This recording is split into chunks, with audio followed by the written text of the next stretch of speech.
Hi everyone, I've just completed the mix of Rockin' All Over the World, which is probably the most widely known song out of the entire Status Quo catalogue. And I've been on it for a few days, and it's come together really well. I'm just delighted with how it sounds, and I'm just going to go through a few things with you now and just show you some of the solo up, some of the guitars, and talk a bit about the parts as we put it down in August. Gosh, what was it now? 77, and it's now June 2011, and I mean, amazing. I can't imagine thinking that far ahead at that point when, I recorded this at the age of 21. So it's an incredible kick to be able to go back and have the opportunity to do this. And I certainly thank Francis very much for giving me the opportunity to go through and have another shot at mixing this again. And hopefully for all the fans out there that get to pick up a copy of this when it comes out next year. I guess it's going to be 2012. Not sure how it's all going to pan out as far as the anniversary of Alan and Francis meeting up at school and starting the nucleus of what became Status Quo. But I'm really, really very proud and honoured to have this opportunity to go through and revisit this again after all this time. So I'll stop waffling on and hit play, and we can go through it. The first thing I'm going to solo up is Francis's guitar part, of which he actually did. It's just come in there on the right. He actually did 2 tracks of this, and the other one I have up here. So his section is double tracked. I've got that in the mix, just left and right. And then we bring in Richard, where he's doing his Chuck Berry chop part. But there was only 1 track of Richard. But still, when we come into the chorus in the moment, you'll hear the power and the lock that is Status Quo. I mean, there's nobody else I've ever worked with that does it like these guys do. It's just incredible. And even when I've had Richard on some albums, like he played on Graham Bollett's album and Francis as well, on their own, or playing with, like Richard played with Mickey Moody, it was good, but it's still not this. Now we've gone into Richard's solo now. First half of the solo. There is another track I've just put in. Probably camera can't see it. And then now I've missed soloing Francis, but Francis is now up here with his part. I'll do another run in a minute and we'll pick him up right from the beginning. The other thing was the backing vocals. And Pip and I developed a technique of building up our tracks. This was all recorded 24 track. But what we used to do was mix down a backing track once we got the essence of everything, hooking up pretty good. We'd do a mix to a piece of 1/4-inch tape and then record on that onto a new piece of tape. And that gave us, in essence, another 22 tracks. And we'd build up the harmonies or build up any other parts that way on that new piece of tape. And put the original track aside for that process. And then when we got everything together, we'd do another mix of what we'd done as on that second 2-inch reel. And you can hear the vocals come in. I'm going to just take the guitars out for a second so you can hear that full effect of that. Now these R's that you're hearing now is probably about 15 or 16 tracks. And we had that on that second machine, or that second piece of tape rather, and then we'd mix it back to 1/4 inch, and we'd work out a cue point, and from the 1/4 inch machine we'd fly that back in to these 2 tracks here, which in this case happened to be 19 and 20. And well, actually no, on this I must just back up a bit. The earlier harmonies were flown back in, but what this is a loop that we made of a few bars of this R, and it was just a piece of 1/4 inch tape that was like spun up through the heads and through the guides, and then through a little 7-inch reel that used to sit right in front of the machine, and hit play with put a little piece of card or something in the sensor of the machine and hit play, and it would just loop forever. And that's what this is on these tracks. The earlier vocals we'd flown back in, but this is this 1/4 inch loop thing that's just continually, pedaling now throughout the whole of the end section.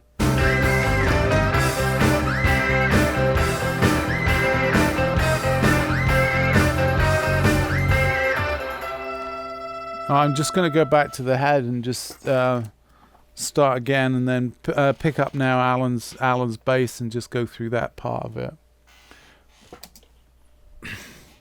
Great thing about modern technology is you don't have to wait for tape to rewind.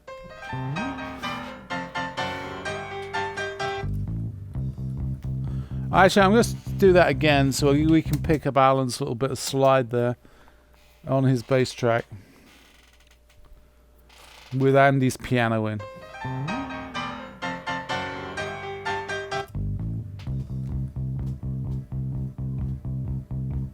So with Alan's part, we had 2 tracks. And this was pretty consistent throughout the whole process. And I'm looking down now on track 6, it was his bass cabinet, and then on 7, probably not as clear to hear because I'm not featuring this as much, was a DI.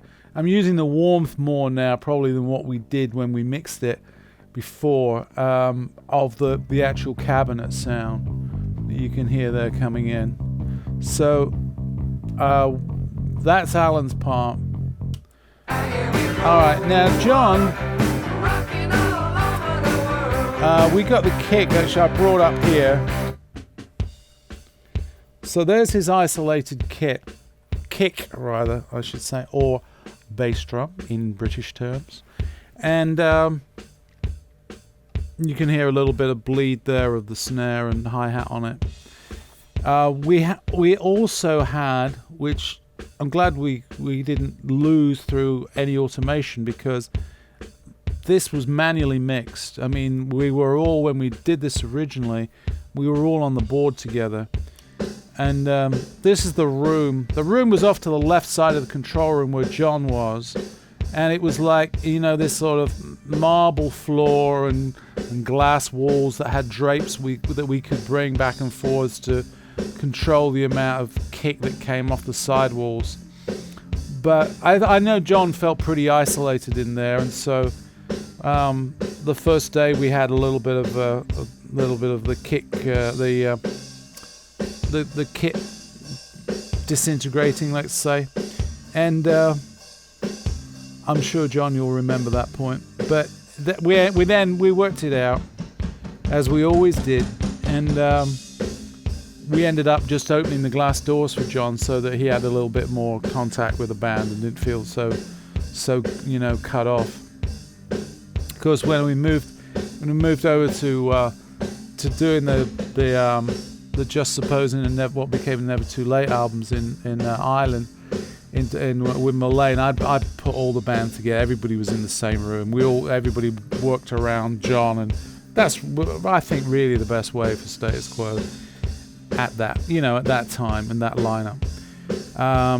And so this is the ambient tracks, and then I've just soloed up, and again, sorry, but I know we're on a lock-off with the camera, so you can't see quite exactly all the moves I'm doing on the lower part of the board, but I've just put in 2 tracks, which is the overhead mics and the tom-toms, all mixed down to 2 tracks. and now the hi-hat. So that's it, and I've got another new snare that I put on, which is being triggered by his original one, but it's just giving it a little bit more of a crack, and that's up here on 29. So that's the essence that I put. Now if we put the bass in, you can hear this. This is the rhythm section of John Coghlan and Alan Lancaster. Absolute demon. It sounds brilliant. And I'll bring now the whole thing in. I'll clear those solos out. And just at the end, if I just catch this, this is what I've referred to as the threshold strangle cat, affectionately Pip. It's a great little technique that Pip developed and put on this little end section of this slide. I think it's probably the very last thing that we did. It's just finished, and I'll just take that back a little so we can catch a bit more of that at the end. And I think that was his Strat that he did that on, but that's just my memory from 34 years ago. So it gets a little bit faded sometimes. So it might be best to check with him on that. But I'm pretty sure it was a Strat that he had that he did that slide on. So that's it in a quick overview.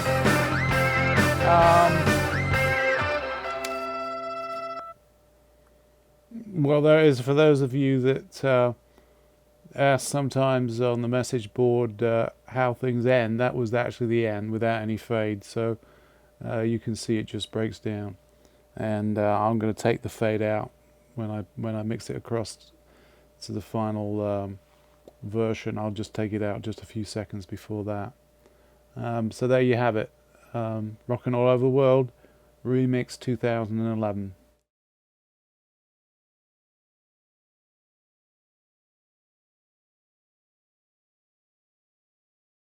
And I wanted to show you the original track sheet that I put together when we were doing the record in Gothenburg, Sweden, at Studio Bohus, and talk a little bit about how the tracks were split up. And hopefully the camera's going to pick everything up and you can see this. But track 1 was a bass drum, track 2 was a snare, 3 and 4 was a stereo mix of John's overhead cymbals and a mix of his tom-toms, and then the hi-hat went on a separate track on 5.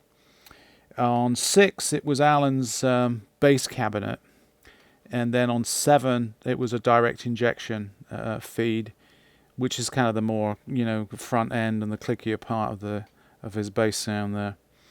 The basic guitar tracks from Francis and Richard were on 8 and 10, and then Francis went back in and we did a double track to his basic that's on track 9, and then forming part of this whole initial sequence was then on 15 and 16 would have been the drum ambience over on this side.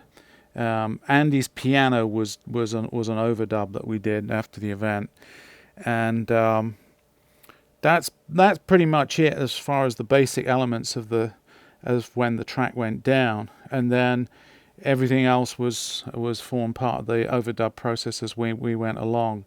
And you can see if we come down here, there's actually 2 tom-tom tracks. They're the same part, but we just did them in different studios. I think the first one that you're seeing there on 17 we had done at I think we did that one at Threshold Studios, and then we did another one at the Marquee. And on the mix we used the Marquee one for that backbeat part throughout the body of the song, and then on the fade I made a note here that says use on fade only for track 17.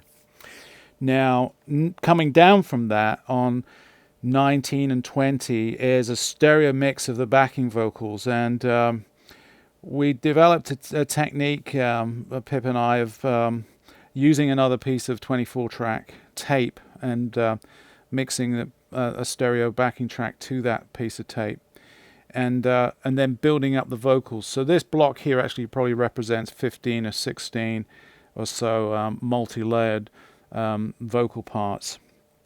And at the end, there's a section of R's that come in that are actually a loop. And Pip had constructed the part, and we went through it and blocked everything up many times, and then mixed it down to a piece of 1/4-inch tape, and actually just made it like a tape loop. So this thing just rotated on the 1/4-inch machine, and then I recorded it back into these couple of tracks on the multi-track.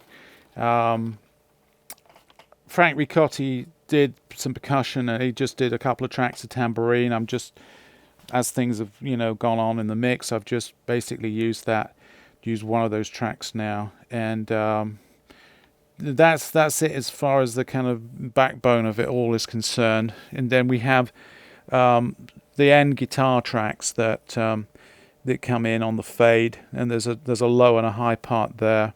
And you see this one's on 21, that's the end guitar, and Francis had done a double track of it. And the other one was on 24, so we got those two coming in. That was not 5 seconds. Well, we got to do that again, because I didn't wait 5 seconds.